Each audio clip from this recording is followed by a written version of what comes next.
Yeah, so I started YouTube 6 years ago when I was only 13 years old, and I had no idea that anything could actually come out of it.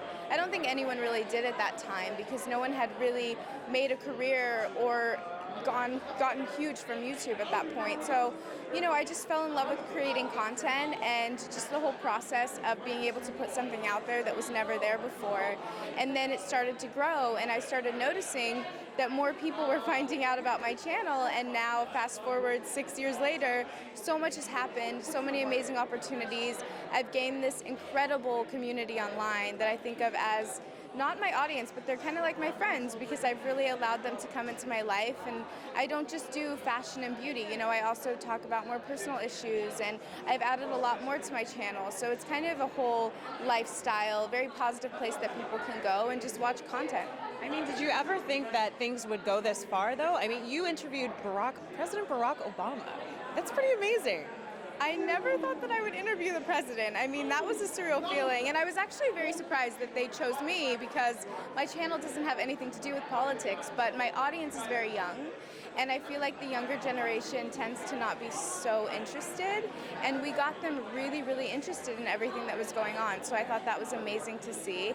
And there's been other incredible opportunities like getting a clothing line, which I'd wanted to do my entire life. Ever since I was a kid, I always wanted to design clothes. And then Aeropostale approached me, and I started designing with them. And then seeing that come to life in shopping malls was crazy. And the coolest part is that my viewers have been there with me the entire time.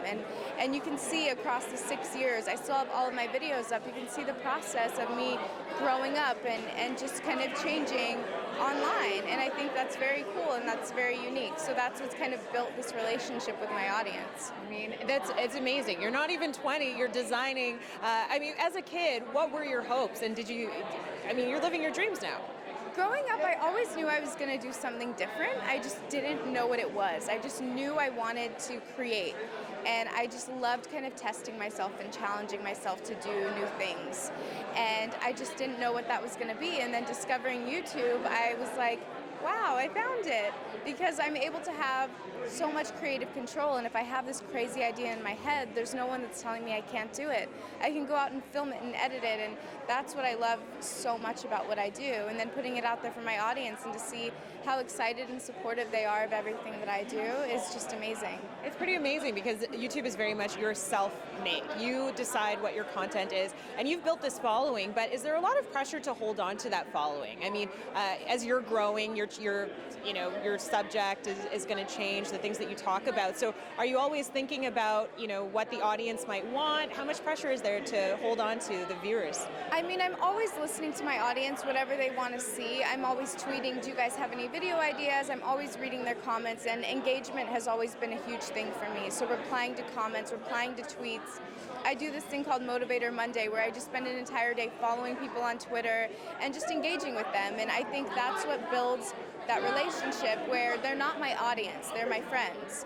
And when you have a friend, you're not just going to leave them, you're going to grow up with them. And I feel that's kind of what has happened with my audience and I, is they've grown up with me and they're continuing to do so.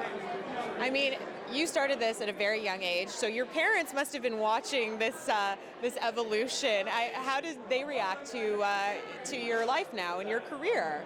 Well, in the beginning, my mom's the only person who knew about my channel, and I was like, Mom, do not tell anybody about this. She told my dad, obviously, and they've been so supportive. I also have an older sister, and she's super supportive as well.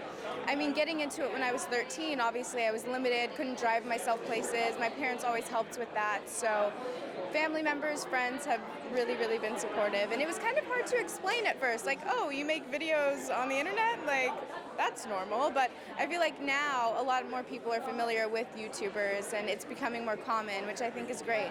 And how much work goes into your videos? Because I watch them, the production value is high. We work in television, so, watching them, they're really great. How much goes into it behind the scenes?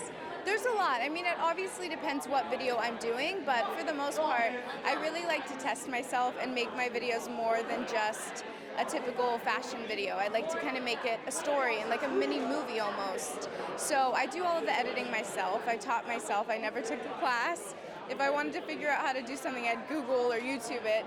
So the only thing that I really have help with now is filming, which I even get help from my sister. So it's not like this super professional production team, but that's what I love about it, is it's very me, and I've kind of found my own style of editing and the way that I like to produce videos, and my viewers have kind of gotten used to that, and it's fun. I love it. And there's very much an art form to making a YouTube video. I mean, what is it that you think brings viewers back? Because when you watch it, you can have bloopers in there, you can make blunt edits, and people still love it. They don't think of it as anything. There's a whole, I feel like they're going to be teaching a class in 10 years in university, if they're not already, about how to produce a YouTube video.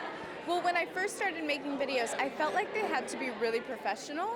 Like I needed to never mess up, and I always needed to be like on top of my game. And then one time I just put some bloopers in it, and the viewers loved it. So I think they like to see that you're willing to put a lot of effort into the videos, as well as just show your mess ups. Because I know when I watch someone, I want to watch someone that I can relate to, and no one's perfect. So I always show those imperfections and those silly moments. And sometimes people have told me that they like the bloopers even more than the rest of the video. I'm like, okay. And do you ever feel socially responsible when we think of, like, you know, celebrities and celebrities behaving badly? You have millions of people tuning in to your channel. Are there ever times when you think, oh my gosh, this is a lot to carry?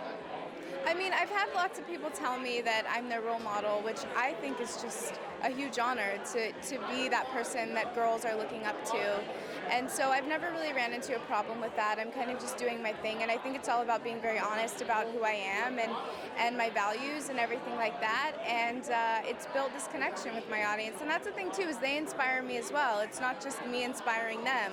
Like I always want to know about them and who they are, and that's why when I do meet and greets, I really get that opportunity to see them face to face and get to know them, and then therefore I'm inspired by them. Great.